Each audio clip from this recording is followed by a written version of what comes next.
I remember 3 years ago when people were talking about blockchain saying, oh, it's interesting, but it has no use. People were saying the same thing in the early 90s about the internet. Well, of course it has no use yet. We haven't figured out how to use it, but it has use. If you can have everybody all over the world talk together under the same language as TCP/IP using this protocol, that has value. And so the reason why I'm saying all of this is that we are now in that next stage where we have real world-changing business applications for this technology. And when I say that decentralized finance will be the biggest wealth-producing event since the commercialization of the internet, that's not hype. You owe it to yourself to learn about this. It's critically important. You must map your own life. If you don't, somebody else will map out your life for you, and you'll just be a pawn in their game and them acquiring more wealth. Yeah, there's that old saying, if you don't follow your dreams, then somebody else will pay you to follow theirs. I know that once you fix your financial life is when you can really look within and really start changing who you are, adding more value, being of more value to the world, whether it's giving more money or giving more of yourself, being more generative. But I do believe that individuals, it's incumbent upon them to get financially free. Surround yourself with people that have the life you want, and being around them will automatically change your actions and will automatically get you on the path that you need to be. Now you put these two together, being intentional and being around the people that are living the life you want to lead, and it's like nitroglycerin. It'll change your life in ways that you can't understand.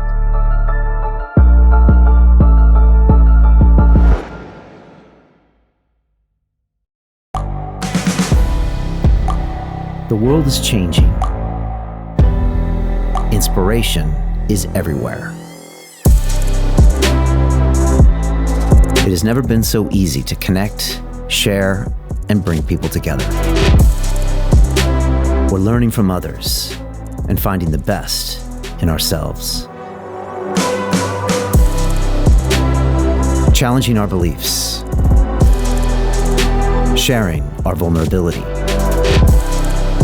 Overcoming our fears. Transforming ourselves so we can transform the world. How far can we go? This is London Real. I am Brian Rose. My guest today is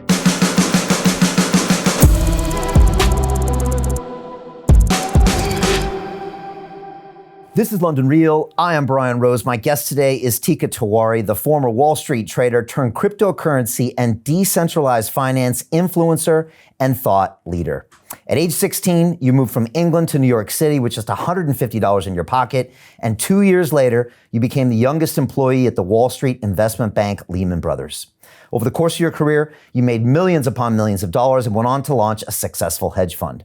You have predicted the #1 performing cryptocurrency in 2016, 2017, 18, 19, and 20, and have in your own words, quote, help more people make more money from crypto than any other human being on the planet. You are the editor of the Palm Beach Research Group, and you recently joined the board of directors at DeFi Technologies, a company that makes it easier for people to gain access to DeFi protocols. I'm excited to talk today about DeFi, which you describe as, quote, the single biggest world-changing, wealth-generating trend since the commercialization of the internet. Teeka, welcome back to London Real. It's a pleasure to be here, Brian. Thanks for having me. Teeka, I'm so excited. You've been here on London Real since 2019, talking about decentralized finance. It seems like the world is finally listening. The game is changing and it's happening so fast, Teeka. I want to get your thoughts on it and also bring everybody up to speed who's watching us that doesn't really understand DeFi or decentralized finance. Just a couple data points to throw at you. My 17-year-old daughter, Gabby, was here on Friday and we talked for over an hour about crypto and DeFi. And afterwards, Teeka, we set her up with a hot wallet and she's got ETH. And one of her first assignments is to transfer some ETH to grandma, my mom, 76 years old in San Diego, California, who 2 weeks ago I was on the phone with her, and she's about Robert Kiyosaki's age. She's got 50 apartment units that she lives off of in San Diego. Talk about owning assets.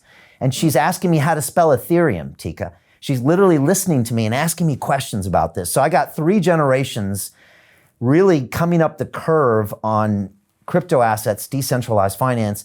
And at the same time, I got hundreds of students around the world going through my DeFi Academy.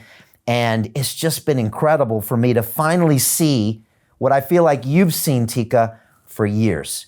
And again, you were buying ETH back when it was $7, and we'll talk about your whole journey. For people that are just tuning in, how do you start to explain, what's happening in decentralized finance, why it's important, and why all of us kind of need to realize it's happening? How do you have that conversation with people?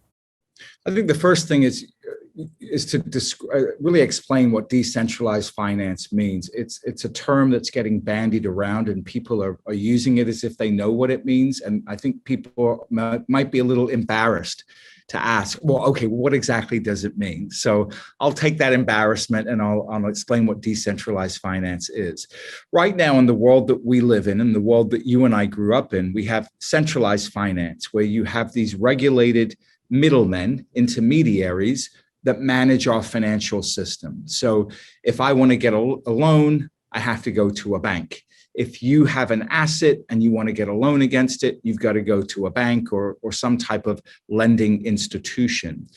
So what decentralized finance is where instead of having a trusted intermediary like a bank, you have a piece of software.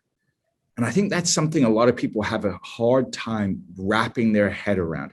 How do I interact with a piece of software? Well, normally you couldn't, because that software could be hacked or could be manipulated and moved around or controlled by a third party that you don't want to have controlling it. Decentralized finance couldn't happen until we had the emergence of blockchain technology. And blockchain technology is this technology that underpins DeFi, that allows you to have these self-automated computer programs that have all the logic they need in order to create that function of a bank. So I'll give you a prime example. Up until recently, you couldn't get loans, at least easily, against your Ethereum. So let's say you were a big whale in Ethereum, you've got thousands of Ethereum, you don't want to sell it, but you want to make some money from it.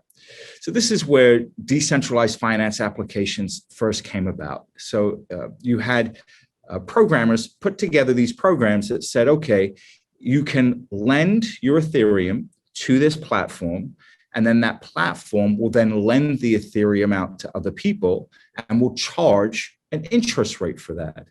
And it will do it in this decentralized way. It will manage all the custody. You don't have to worry about that. You'll still maintain custody of your coins. And all of a sudden, we had this lending market that was just really an idea in a couple of programmers' minds that was nothing. That's now a $100 billion market that has absolutely no individual sitting in the middle other than these self-executing computer programs. So think about this. If there was a $100 billion lending market in the traditional space right now, the costs associated with that would be massive. And you'd need literally tens of thousands of employees in order to manage that. But with DeFi, you can do it with a handful of programmers or a community of programmers that are just keeping up the smart contract and adding new functionality to it. So to give you an idea of how disruptive decentralized finance is, there is one of these protocols called Uniswap. And Uniswap allows you to take one token and swap it for another token. So similar to what we would do on Coinbase, we're going to use some Bitcoin to buy some Ethereum, or we're going to use some Ethereum to buy some 0x, for instance. Well, when you use a centralized broker, well, sometimes they don't allow you to log on if it's too busy, right? We've had hours of where you've been locked out of Coinbase. It's slow and it's really expensive. Now with Uniswap, you have control over your asset. You say, okay, I own XYZ coin. I want to own this other coin. Uniswap will let you know, well, here's the transfer rate. Here's how much you get. You push a button and it's done. And it's 70% cheaper and it's much faster and nobody can block you. There's no exchange to say, oh, sorry, the doors are closed. You can't come in here. Or when we saw with Robinhood, oh, sorry, we don't have enough capital to clear your trade. You can't do anything. So the reason why DeFi will eat the centralized finance world is it's faster and it's cheaper, and not just a little bit cheaper, a lot cheaper. Think about this. Coinbase is one of the largest centralized exchanges in the world for cryptocurrency. It took over $500 million in capital and over 1,200 employees to get them to where they are now. Uniswap, within the first 6 weeks of it operating as a protocol on the Ethereum network, was generating as much daily trade volume as Coinbase was. And it did it with $11 million in capital and less than a dozen employees. You can't beat that. Yeah. Right? Yeah. So many things you just said there, Teeka. I think you're making a reference to, I think it's a Mark Andreessen quote or a Horowitz quote that said software is going to eat the world, right? These were guys that were involved in the internet startup boom with Netscape and other software companies. And they said software will eat the world, which kind of means that when you get the computers involved, it kills all the inefficiencies and makes better products for everybody. Now you're saying, look at that happen in real time with two examples, a centralized exchange, Coinbase, with a lot of people use and my students use, and then Uniswap. And we spoke months ago, Teeka, and when you showed me this exact thing, the volume, and I always joke with my students, you got, like you said, 1,200 employees at Coinbase, and you got 4 guys and a dog, or 3 ladies and a cat in Tel Aviv or in Stockholm, or sometimes they're anonymous, right? And they create this piece of software that either works or doesn't. There's probably 20 other protocols we'll never hear about because they didn't work, but this one does. And then you see the volume and it's verified on the blockchain. And one of my students asked me the other night, he said, Brian, when will you know there's critical mass in this market? And I said, I already saw it. I saw it with Uniswap. That it was almost hands down because now you see this piece of software and all the barriers to entry are gone. When I worked on Wall Street and when BWIP worked on there, I was at Bankers Trust. We needed a balance sheet, right? We need to be approved by the Fed. We needed at least 10 or 20,000 employees to get us that balance sheet. We were one of 20 institutions, Teeka, probably doing advanced derivatives, maybe less, that could even conceive of such a product. Now, you got people all over the world that are doing the same thing we were doing. And who wins? It's the end user that wins in the end, right? Yes, it's the end user that wins. And again, I want to make clear that none of this could have happened without that fundamental blockchain technology. And this brings me back to a lesson that I got from the early days of the internet. In 1994, when I first got exposed to the internet, we had no idea of what the highest and best use case of the internet would be. We couldn't conceptualize it. And I remember 3 years ago when people were talking about blockchain saying, oh, it's interesting, but it has no use. People were saying the same thing in the early 90s about the internet. Well, of course, it has no use yet. We haven't figured out how to use it, but it has use. If you can have everybody all over the world talk together under the same language as TCP/IP using this protocol, that has value. We're not sure how that value is going to be expressed, but that has value. And so when I looked at blockchain technology in 2016, and I saw here was a way to exchange value, here was a way to secure data and do it in a way that was cheap and in a way that didn't rely on a third party, I knew that was a multi-trillion-dollar idea. I didn't know what the exact expression of it was going to be. And so the reason why I'm saying all of this is that we are now in that next stage where we have real world-changing business applications for this technology. And when I say that decentralized finance will be the biggest wealth-producing event since the commercialization of the internet, that's not hype. You've got to think about the amount of inefficiency that resides within the financial sector. And as far as the financial sector has come in terms of its adoption of technology, it's still using technology from the 1960s and the 1970s. It's still running on Fortran mainframes that literally are programmed in these ancient computer languages, Fortran, Pascal, COBOL. Those guys are dying that know how to write in COBOL, right? They're 60, 70 years old. And so, but Wall Street, if it's not broke, let's not fix it. They're the last area that hasn't been completely and utterly disintermediated by technology the way that retailers have, the way that Blockbuster was, the way that so many other businesses and services have been utterly shattered and blown apart by technology. And it really couldn't happen to a better group of guys than for finance guys. Yeah, I mean, it's funny you say if it's not broke, don't fix it. That's this whole concept of the innovator's dilemma, and so you don't have to be,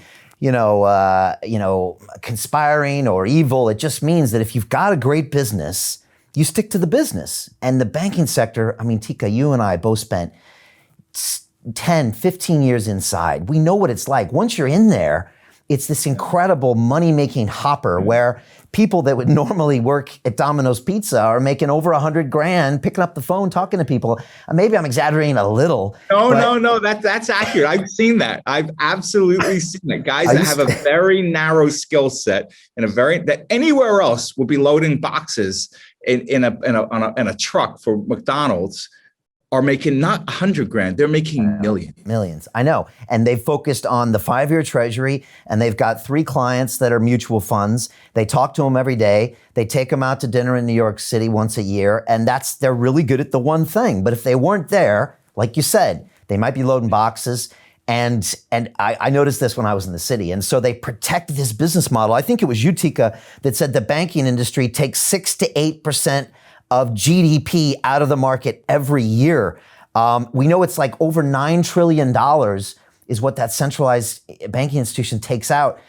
And yet no one has any idea it's happening because it's been invisible all of our lives, Teeka. I made an analogy the other day when I was teaching my academy. It's like you were born in a zoo, but you're really a wild animal. You used to have a relationship with finance back in the day when we were hunters and gatherers, you could see value. Now it's like you were born in a zoo and you were told, well, the money, don't worry about the money. It's handled by these people over here, and you're not smart enough, and we're gonna stick it in these things, and you won't see it one day, and you don't even know what we're doing it, and we'll throw you a few scraps in your cage every now and then, and you know you're in there, you know something's not right, Teeka. You know you don't really have access to it, but you still are in this weird illusion. And so I think it's really important that people like you and me talk about this because this is a bigger disruption than what we saw the internet do. And right now, banking, what they've done, Teeka, is with fintech, they've plugged in tech solutions onto their antiquated way of doing things, right? Right. So now you can get online access to do a SWIFT transfer that takes 3 days and takes, huge, 2% fees. It hasn't yet gone into the software, which is the real innovation. And they're probably and they're resisting. It hasn't, and that's why they will. Many of the very profitable businesses that banking enjoy right now, specifically in remittances, will get disintermediated away. One area that I think is extremely exciting is we started to see several people in the DeFi space launch equity derivatives. So they would have derivatives of Tesla or of Apple stock. And what's great about that is that you can, using the blockchain, you can tie it 1-for-1 to actual shares. Now, the minute the global financial system saw that, they lost their mind. I don't know if you saw this, but there was this global coordinated attack against Binance, banning them from doing business in all these different areas because they were facilitating these trades. Think about it. Once you move all these trades to the blockchain, well, you basically kill the stock loan business. So for those of you that don't know, stock loan is when you have shares that your customers you're custodying on the behalf of your customers, and then you loan them out to short sellers, and you make a fortune on them. In the DeFi space, you'd be able to do the same thing, except you as the holder of the stock would get that money instead of the brokerage firm. So the brokerage firms hate the idea of brokerage assets like stocks moving to the blockchain because you can't go 140% net short anymore. You can only go short with the amount of shares that are out there. You see everything is completely transparent. You can't hide trades, and they're petrified of this future. But I will tell you here and now, somebody will create a way to do this, to have these equity derivatives and do it in a completely decentralized way that no government and no regulatory agency will be able to stop. And when they do that, mark my words, you will see that protocol be worth billions. And you will see more volume go through that protocol than you see go through the New York Stock Exchange. It's coming. And if you don't prepare yourself for that future, you're just going to watch it emerge. And it's another life-changing opportunity that you didn't pull the trigger on. The beautiful thing that we have now as individuals is that we get the head start against all these institutions because their charters, for most of them, don't even let them buy this stuff, not unless it's in an equity wrapper. And that's something that attracted me to DeFi Technologies, the company I'm working with. They're taking these protocols, putting them into equity wrappers so institutions can buy them. But that process is still going on. So as individuals, we can get ahead and buy these protocols before all these institutions can come in. And that's an incredible money-making opportunity right now. It's a life-changing opportunity for people that take the time to learn about decentralized finance, to learn about this space, and get educated on the good projects versus the bad ones. Yeah, I think education's key. I think, whether it's intentional or not, our lack of education allows us to be exploited financially. And we've kind of been grown up. I mean, with Robert Kiyosaki, when he comes here, he said, Brian, when I was a kid, in class, I said, when are we going to learn about money? And he said, we don't teach you about money. And, my boys, Caden and Damon, are 4 and 5, and I don't think anyone's teaching them about money either. So the education system hasn't changed. And so my question to you, Teeka, is how do people get educated? I threw my daughter Gabby in on the deep end on Friday. That's what I do with my students. I just get them on the centralized exchanges to get the fiat currency into crypto, and I have them try doing these protocols even before they're ready. Now, Gabby was a little bit fumbling on her mobile, but now she's got a hot wallet and some ETH that she'll send to grandma. What do you think is the best way for people to embrace the protocol, be ahead of the curve, and potentially, create wealth around this movement? Well, I think the first step is to get comfortable with the technology. So go watch a bunch of videos on YouTube, how to set up a wallet, how to stake tokens, what is Uniswap, what is Aave, what is Compound, and go spend 5 or 10 hours, literally 5 or 10 hours watching free videos. There's so much incredible information out there. Then get $100, $200, whatever the equivalent is in your local currency. Buy some ETH, put it on a MetaMask wallet, and start messing around with all these different types of staking protocols that are out there. And again, there are excellent step-by-step guides on the internet, step-by-step guides on YouTube, and put $20 in, put $10 in, but play around, get educated, and do it with a small amount of money, because you're going to make mistakes. You're going to send money to the wrong address and you're not going to be able to get it back. You're going to send Bitcoin to an Ethereum address or Ethereum to a Bitcoin address.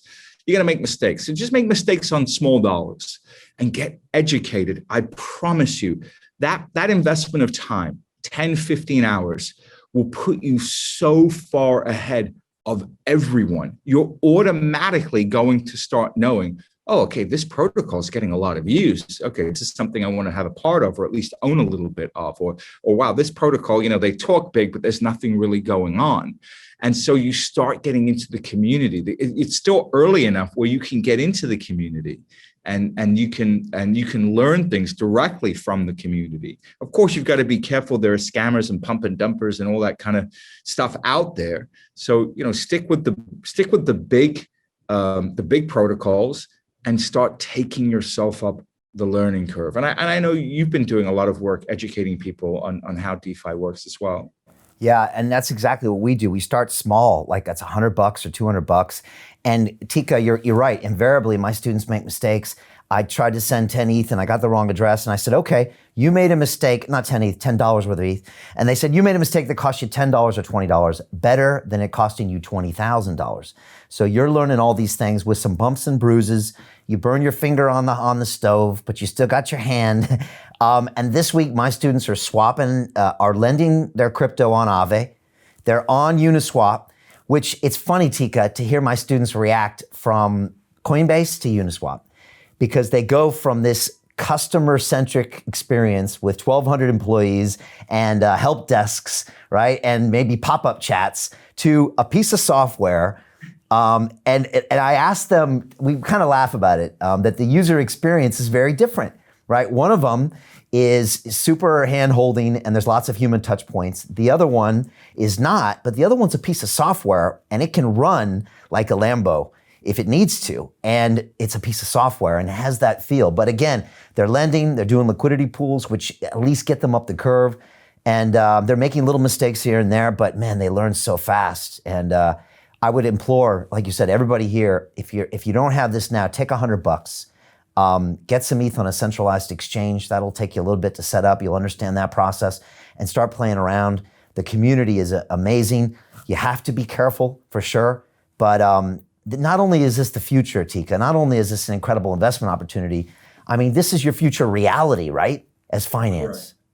You owe it to yourself to learn about this. If you're sitting there thinking, this is too difficult, or this is just a fad, this will be your life every day, all day. Within 5 to 10 years, when you want to buy insurance, when you want to buy stocks, when you want to get involved in the investment world, you're going to be interacting with a smart contract. It might have a prettier user interface, an easier to use user interface, but you're going to be working with a smart contract. And the reason why I can be so confident in that is that corporations, and especially Wall Street, everything is about reducing costs.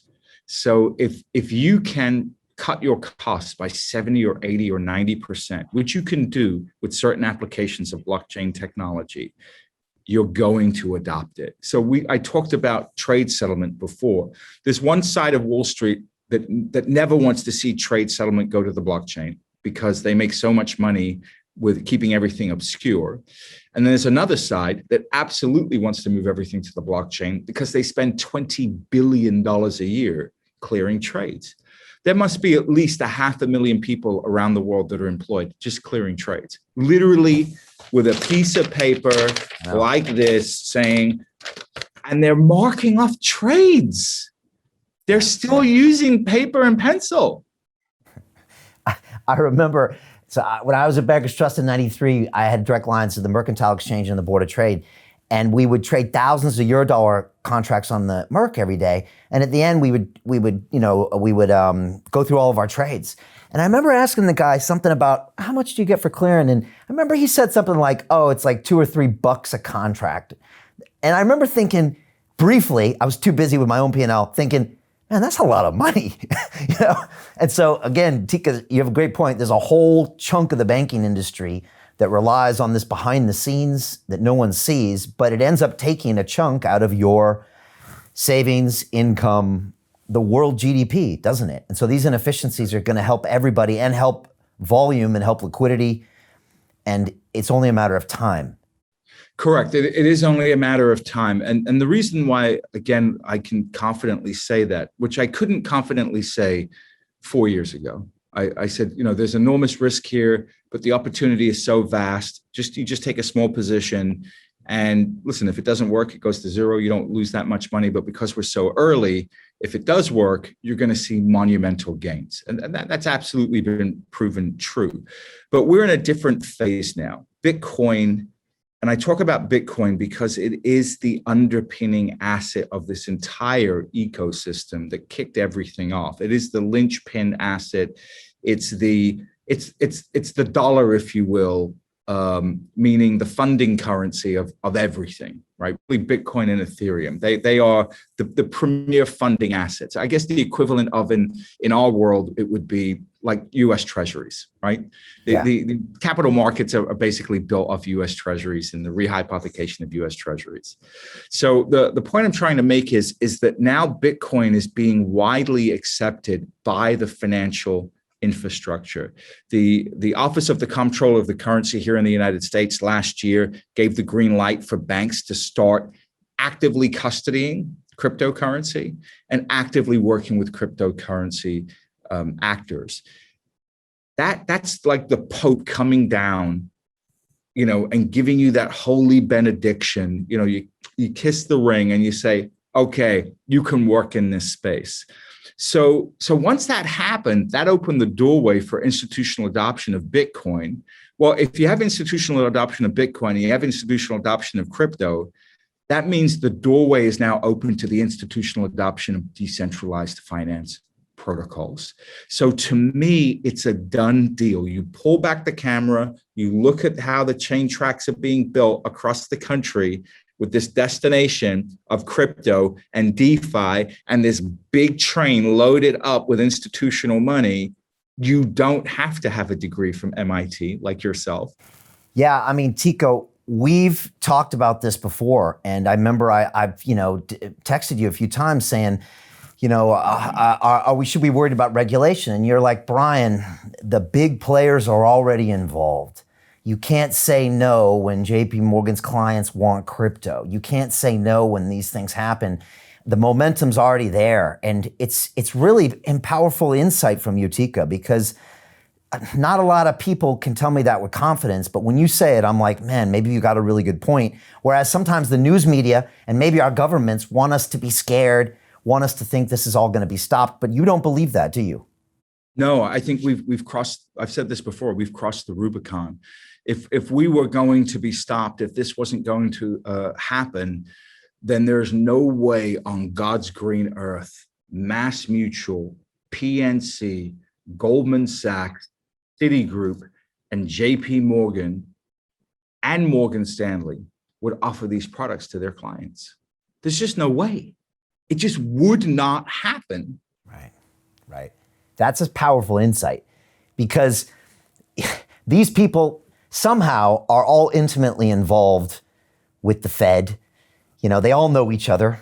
We saw the bailout. It's a revolving door between them. They work at the Fed and they go work at Goldman, and they work at Goldman and they go work at the Fed, or they go work at Treasury. I mean, that's just the way that world works. You don't think that the top guys at Goldman are calling Treasury and saying, hey, listen, we're getting involved. Or they're speaking to the guys over at the Fed, one of the governors, and say, listen, we're making these moves. You don't think they have those conversations? Maybe not over the phone. Maybe it's over a coffee, but of course they do. They think Goldman Sachs can get involved in Bitcoin without knowing that their ass isn't legally covered? There's no way. I mean, it would be naive to think that Goldman Sachs, that makes billions and billions of dollars, would take that kind of risk. They wouldn't. Yeah. They wouldn't. And again, who did Trump appoint as the Treasury Secretary? Was ex-Goldman guy, right? The last administration. So, and again, we know that world, and it is a revolving door. I mean, just go, look at the CVs. It's from here to there. So that's powerful. It's interesting, Teeka, because I tell my students, be careful of the narrative in the media. First of all, I think every piece of news is designed for two purposes. First of all, to get your attention. The second of all, to transact. Usually those are both the wrong decisions at the time. But it's also, it's a different narrative and it's trying to hijack you one way, right? So the government, sometimes it seems like it wants to scare people out of crypto. But then if you read between the lines like you're doing, Teeka, then the institutional money's going in. So they can't stop that, because then you're literally stopping people's bread from getting buttered. And it means they can't get the places in the Hamptons. And it is a little bit of a boys and girls club in that sense. Yes, you've got to look at the economic incentives. If you really want to get far in life, follow the money. You got to follow the money. You've got to follow the money. And the money is flooding into this space. And not for ideological reasons, Brian, but because they see Coinbase made $2 billion in profit last quarter. Binance's profit is bigger than Deutsche Bank. Deutsche Bank's been around for more than a century. It's literally the Bank of Germany, and they're making more money. So I want to impress upon everybody watching today, as greedy as you think you may have been in your life, as greedy as you think somebody in your life has ever been, the greed of a Wall Street banker will eclipse anything you can possibly imagine. Imagine yourself at the most rapacious, greediest you've ever been, times it by 10, and you're beginning to understand the greed of a typical banker. Tell me I'm wrong. No, you're right, Teeka. And, again, it's not like they necessarily attract the worst people in the world, but they stick you in an environment where I remember when I first started on Wall Street, Teeka, people called $1 million a buck. They probably did this back in your day. And how much money do you make today? I'm up $2. I'd be like, you mean $2 million? And they're like, yeah, but it's only $2. So soon, a large amount of money becomes a small amount of money. And then one guy making 10 million over here, one guy's making 20 million, and it's not enough, right, Teeka? It's not enough. And the bank's looking to what's the new market where we can make more money and higher margins, and how can we do it? So you get in this environment where, as Bud Fox said to Gordon Gekko, how much is enough? How many boats can you water ski behind? And Gordon goes back and said, it's a game, a zero-sum game. Somebody wins, somebody loses. And you start to see the mentality of Wall Street, right? This is where we grew up, fortunately or unfortunately, but now we understand it, right? And so Teeka makes a great point here, and this is really important. When JP Morgan's institutional investors are buying, it's not like there's some dude out in the Midwest who's running, billions of dollars in a teacher's pension fund, suddenly believes in the blockchain. It's because he sees an asset that's going up and he doesn't want to be left behind. I want some of that. That's what he says, right? I remember we had someone call up Bankers Trust in the 90s, and they literally called up a salesperson and said, I want to buy some derivatives. And everybody laughed on the floor because we all knew, you mean a swap or an option, or do you want this or that? And they said, I just want some derivatives. And everybody laughed, but we shouldn't have laughed because it's the same type of mentality, right? People want to get in on it. It doesn't mean there's also not people that understand this tech, but it's an asset class that's growing and the world wants to be a part of it, and you can't stop that train. Correct. Yeah, it's the train has left the station, and if you're sitting there saying, well, that train shouldn't exist, and that train shouldn't be on these tracks, and these tracks shouldn't exist, and this shouldn't happen, and this isn't real, well, you're going to get run over by that train, and you're going to find out just how real it really is. Yeah. All right, Teeka, I want to do a little bit of a flashback to old days at some point and talk about you recommending to buy ETH at $7. I also want to get your take on some of these new protocols that are out there. But before we do that, you mentioned something interesting about banks and then also government regulation. I thought we'd just finish this up as we speak. I got a text message from NatWest here, which is National Westminster Bank here in Britain, so people don't know. It's probably one of the top 3 retail banks here. And they said, we're concerned about your money. And in order to protect you, we're not going to allow you to use your credit or debit card on Binance any longer. And I thought, wow, I've been a customer for 20 years and I've never, ever seen them so concerned about my money. When I call them up to ask about the fees they charge every year, both in my business and my personal, they never seem to give me good explanations. They're constantly putting my account on hold because of fraud that doesn't exist to protect themselves. And I got that text message, first time they texted me, Teeka. And I thought to myself, okay, what's going on here? They obviously don't want me in crypto. And then I thought I would ask you, so how are the banks reacting? And then what's your read on how the government's reacting? This infrastructure bill went through. Some people say it was good. Some people say it was bad. Thoughts on regulation, and then I want to go back to the good old days. Regulation is going to be patchy and ham-fisted. If we look at this infrastructure bill that you're talking about, there was a clause in there that said that anybody that acts as a broker has to provide 1099s, which is a tax reporting form here in the United States. The problem is it didn't give really good guidance as to who is a broker, and it could be broadly interpreted. I think it was written that way specifically. If you look at American securities laws and tax laws, they are very broad. And then that gives the regulatory agency the ability to write interpretive letters about how to interpret it. And, looking at it from the regulator's standpoint, I understand why they do that, because this technology is changing so quickly.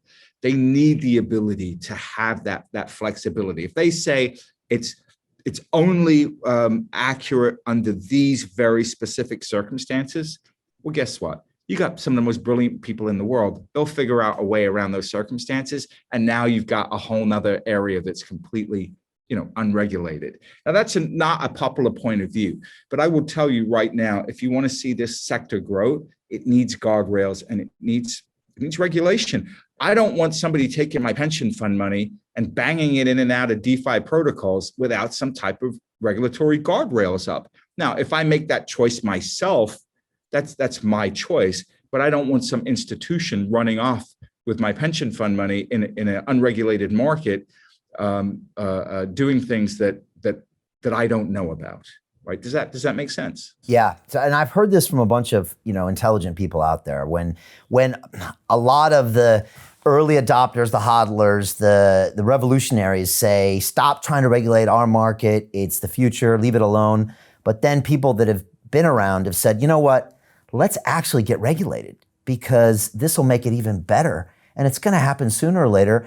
And it actually might get us adopted faster. It's almost like the parent coming in, and saying, guess what, kids? Let's do it the right way and it'll be even better. And that's more the way you see it. I do. I do see it that way. Now, will they get it wrong? Yes, they'll get it wrong. They'll be ham-fisted. The pendulum will swing more one way and then the other. But the key thing here that we need to focus on is that the government is not incentivized to take a negative approach against crypto because, and I'll tell you where I got that insight. They're looking to raise $28 billion in capital gains taxes from crypto. Well, you don't get any money from a dead goose that lays the golden eggs. And nobody understands that more than a politician in terms of how to bleed us for tax money. So the fact that they see this golden goose can lay $28 billion worth of eggs, well, they're going to protect it. Right? They might be a little bit too constrictive to begin with, and they'll say, well, okay, all right, the money's slowing down. Let's restrict it a little bit. They want the money. It's just follow the economic incentives. Now they've got to have guardrails up. I get it. My call is that you'll probably see Treasury come out with some interpretive guidelines that makes it very clear who is a broker, who isn't a broker. But the other side of this is it's too early to start freaking out about this because it's still got to go through the House, and that could take months. It could get killed in the House. It could get changed. We don't know. My take is whether it gets approved in the House or not, at the end of the day, we'll have interpretive letters to guide us as this industry grows. And if for no other reason than the economic incentive, then the federal government needs the goddamn money. Yeah, I think it's always important for everybody to take a step back and realize that, what did Andrew Carnegie say? Financial motive must prevail. And the government sees this as a great way to get more money. And, they're not as greedy as the bankers, but they're right one below, right? Always looking for revenue streams. So why would they kill the golden goose? And it's important to always step back and realize what motivates each person. And politicians, man, some extra cash to throw around is always what they want. They always want more budget. So you're right. I guess it's in everyone's interest to find a way to make this work. And there will be bumps in the meantime. There'll be text messages from your banks for a variety of reasons. And we'll see the innovator's dilemma. The old school people will hold on in a death grip as long as they can, right, Teeka? But the innovation will come. It will always come from another party. It's just being ramped up because you had fintech using technology to try to beat the banks at their own game. And then it almost as if crypto and blockchain said, guess what? We're playing a completely another game over here. And we set the rules and we set the speed. And these other guys are like, oh, wow, okay. We won't. Yeah, you made a great point. All fintech is old line Wall Street with a pretty face on it, with a user interface on it that you can access through your phone. But it's the same stuff. It's a PayPal, is not a fintech. They're a bank using all traditional banking applications with a face on it. That's it. Yeah. So how should we act as consumers, Teeka, when our banks are restricting us from using centralized exchanges, which, I've had some guests on talk about as kind of the on-ramps and the off-ramps of being kind of in the cryptoverse? Because once you're there, once I own Bitcoin or Ethereum, as Teeka said, you can go on Uniswap and you can swap in and out of it. And we'll talk about the old days when I used to buy Teeka's coins and Uniswap wasn't there. So I had to go find them on these random exchanges. And it's important to talk about that too. But, like you said, there was this old school way of doing it as far as this on-ramping, this off-ramping. How should we respond to our banks, Teeka? I mean, some people get angry. Some people find different ways around it. What's your reaction and how should we react? Don't get angry. This is. I remember one time I was in a library To continue watching the rest of the episode for free, visit our website londonreal.tv or click the link in the description below.